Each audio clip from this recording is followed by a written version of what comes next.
The Top 10. Oxford. An Introduction.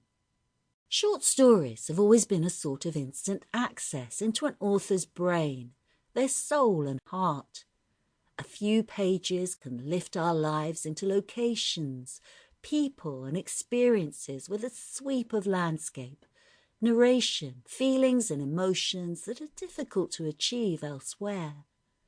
In this series, we try to offer up tried and trusted top tens across many different themes and authors. But any anthology will immediately throw up the questions: why that story? Why that author? The theme itself will form the boundaries for our stories, which range from well-known classics, newly told, to stories that modern times have overlooked, but perfectly exemplify the theme. Throughout the volume, our authors, whether of instant recognition or new to you, are all leviathans of literature. Some you may disagree with, but they will get you thinking about our choices and about those you would have made.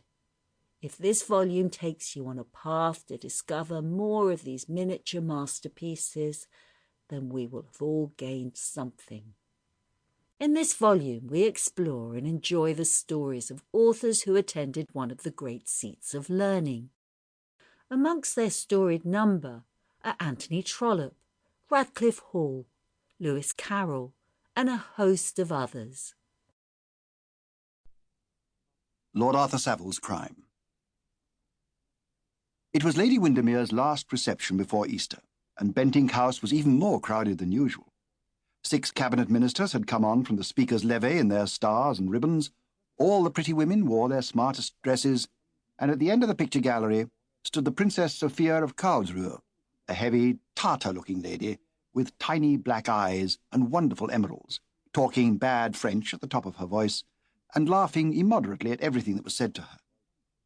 It was certainly a wonderful medley of people. Gorgeous peeresses chatted affably to violent radicals. Popular preachers brushed coattails with eminent sceptics. A perfect bevy of bishops kept following a stout prima donna from room to room. On the staircase stood several royal academicians, disguised as artists, and it was said that at one time the supper room was absolutely crammed with geniuses. In fact, it was one of Lady Windermere's best nights, and the princess stayed till nearly 11:30.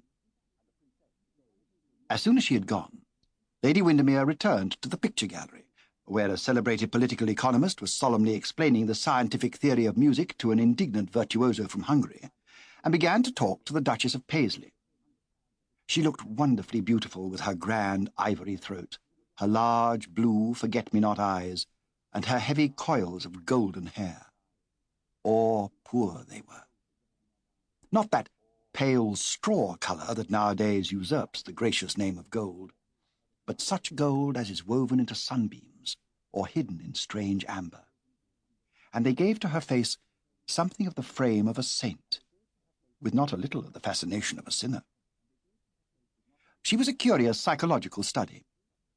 Early in life she had discovered the important truth that nothing looks so like innocence as an indiscretion, and by a series of reckless escapades, half of them quite harmless, she had acquired all the privileges of a personality.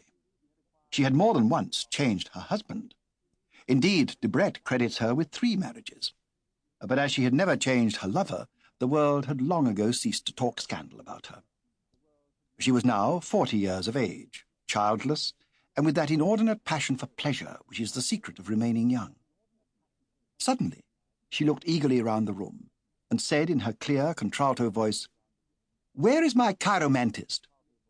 "Your what, Gladys?" exclaimed the Duchess, giving an involuntary start. "My chiromantist, Duchess. I can't live without him at present." "Dear Gladys, you are always so original," murmured the Duchess, trying to remember what a chiromantist really was, and hoping it was not the same as a chiropodist. "He comes to see my hand twice a week regularly," continued Lady Windermere, "and is most interesting about it." "Good heavens," said the Duchess to herself. "He is a sort of chiropodist after all. How very dreadful. I hope he's a foreigner at any rate. It wouldn't be quite so bad then. I must certainly introduce him to you." "Introduce him?" cried the Duchess. "You don't mean to say he is here?" Sample complete. Ready to continue?